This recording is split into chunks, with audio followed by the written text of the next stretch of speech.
So, Blair the Flair Cobbs has captured the imagination of a lot of casual fans.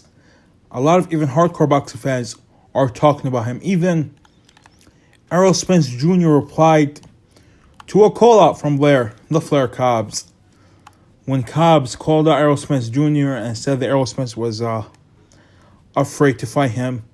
Errol Spence Jr. replied, he's like, "Can't believe you guys are listening to a 33-year-old prospect."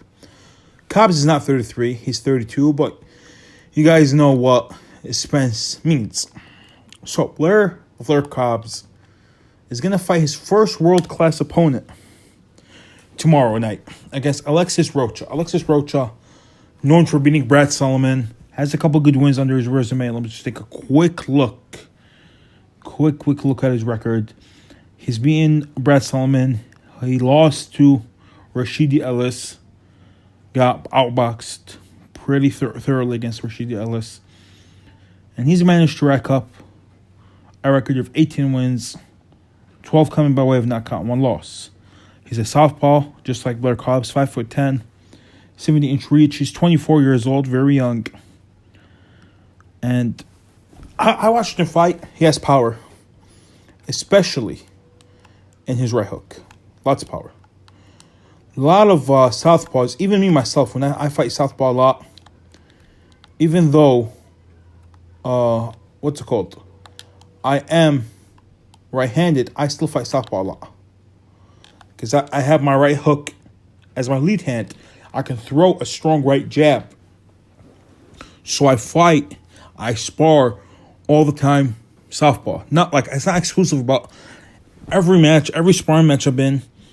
And this is me just as an amateur. I'm not some world-class pro or anything, but I tend to go southpaw at least once during the match or sparring session. And it gives your opponent a different angle. Sometimes you get, you get timed quickly.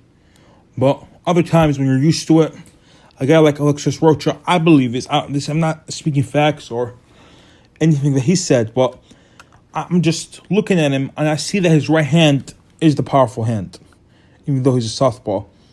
So I'm assuming that he's right-handed. A lot of fighters do this. James DeGale, for long stretches of his career, did that. Andre Ward is a left-handed orthodox fighter. That's why you see him using his left hook. I've never seen him get a knockout with his right hand other than when he stopped Sergey Kovalev. It all started with a huge shot from a right hand from Andre Ward. That's how it started. But usually it is left hand that does the damage. Now, Alexis Rocha, if I had to give you one sentence about him or describe him in one word, I'd say he's a poor man's version of Errol Spence. You can even say a homeless man version of Errol Spence.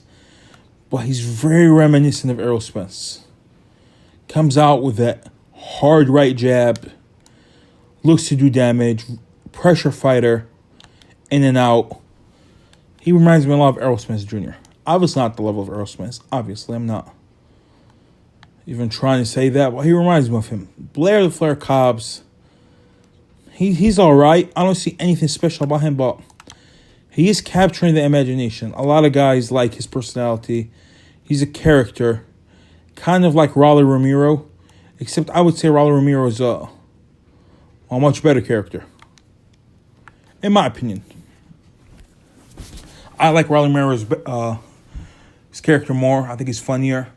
And I think Rolly Romero is even a better fighter.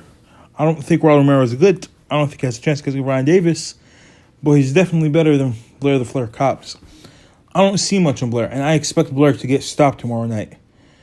Is it a 12-round fight? No, it's a 10-round fight. Maybe he loses on decision. But if it was a 12-round, I would expect him to get stopped in the championship rounds. Nothing, not trying to speak ill on him or anything. I just don't think he has it. I don't. I think Alexis Rocha is a much better fighter, in my opinion. I could be proven wrong. I know Blair the Flair Cobbs is probably going to be the favorite going into tomorrow. But I don't see him winning. But he's calling the imagination of a lot of people. A lot of people seem to rate him highly. And that's why I made this video. I want to see what my subscribers think of him. Do you guys rate him highly? If you do, let me know. Would you guys think he can win a title? He's even calling out, believe it or not, Terrence Crawford, saying, I dare you, Crawford, to fight me. Taking it that far, telling Terrence Crawford, I dare you to fight me. And that would, in my opinion, that would end horribly. Horribly for Blair the Flair Cobbs. He's not the worst fighter in the world, but I don't see him as a talented fighter whatsoever. In my opinion, he could be the goods. As Errol Spence alluded to, he's a 33-year-old prospect. I don't see him having much of a future in boxing, especially at the lower weights, where like heavyweight, it don't matter. Like you see guys like Vladimir Klitschko still being elite in his late 30s, Lennox Lewis still being elite in his late 30s. You see that happening. You see right now, it looks like all the top 3 heavyweights are all in their prime right now, while they're all in their late 30s. You see that. But that doesn't happen in the lower weight classes. Like you got a guy like Sergey Kovalev who's completely out of his prime by 34, 35. You got guys like Manny Pacquiao completely out of his prime. Even though Manny Pacquiao was winning fights later on just because he's that type of guy, he's one of the all-time greats. I think the last fight for Manny Pacquiao that was a prime Manny Pacquiao was probably the Antonio Margarito fight, in my opinion. Many people would like to say no, he went on to achieve great things, but I thought he slowed down for that fight. The third Marquez fight, he looked very slow. Bradley fight, he did not look as fast as he usually is. I guess Marquez the fourth time, as you guys saw, he got dropped and knocked out cold later on. Against Brandon Rios, he couldn't get him out of there even though he hurt him. Against Bradley second time, even though he had an injured Bradley in front of him, he couldn't do much to him. So I thought he was, last fight for him in his prime was about 32, 33. Floyd Mayweather Jr. didn't stop a guy from Ricky Hand until he retired. So you see that. The lower weight classes, your peak is way earlier. And I think tomorrow night, Alexis Rocha is going to beat Blair the Flair Cobbs. Maybe they won't give him the decision, but I think, like, at least the fans, the consensus is Blair Cobbs lost that fight at least 7 rounds to 3. If he wins, I'll give him his props. Tomorrow is the toughest test of his career. It's do or die for him. He did beat Brad Solomon by knockout. Alexis Rocha went the distance with Brad Solomon. So, yeah, there's something for Blair the Flair Cobbs to hang on. Now, let's look at the undercard real quick. And let's see if there's anything interesting on it. I know Michael McKinson is fighting. Oh, Bektimir Malakousiov is fighting David Zagra. David Zagra just recently fought, I believe he fought David Lemieux. And I think I have that knockout uploaded on my YouTube channel. Yup, fought David Lemieux not too long ago. Lost to Ali Ahmedov not too long ago. In Ali Ahmedov's first comeback fight after losing to Gangora. Lost to Chavez Jr. in his last fight. And now he's going to fight Bektimir Malakousiov at a catchweight of 172. I think Michael McKinson is still on the card. Let me just make sure real quick. Yeah, he is. He's fighting Alex Martin. Don't know who Alex Martin is. Let's take a quick look at him. Alex Martin, 17 wins, 3 losses. Never been stopped. He's a southpaw, 6 wins by way of knockout. So between the two fighters, they combined 41 fights, but together they have 8 knockouts. Crazy shit. Crazy shit. But Martin has been dropped several times. Just looking at his box record, he's been dropped against Juan Carlos Abreu once. Against, let me look. I'm looking very early. Against Juan Carlos Abreu once. Twice against Miguel Cruz.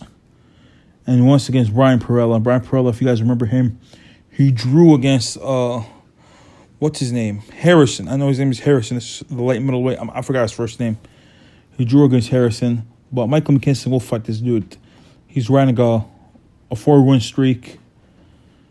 Beating 2 undefeated fighters during that time. Maybe he can flip Michael McKinson. But he has fought a lot of his career at even as low as lightweight.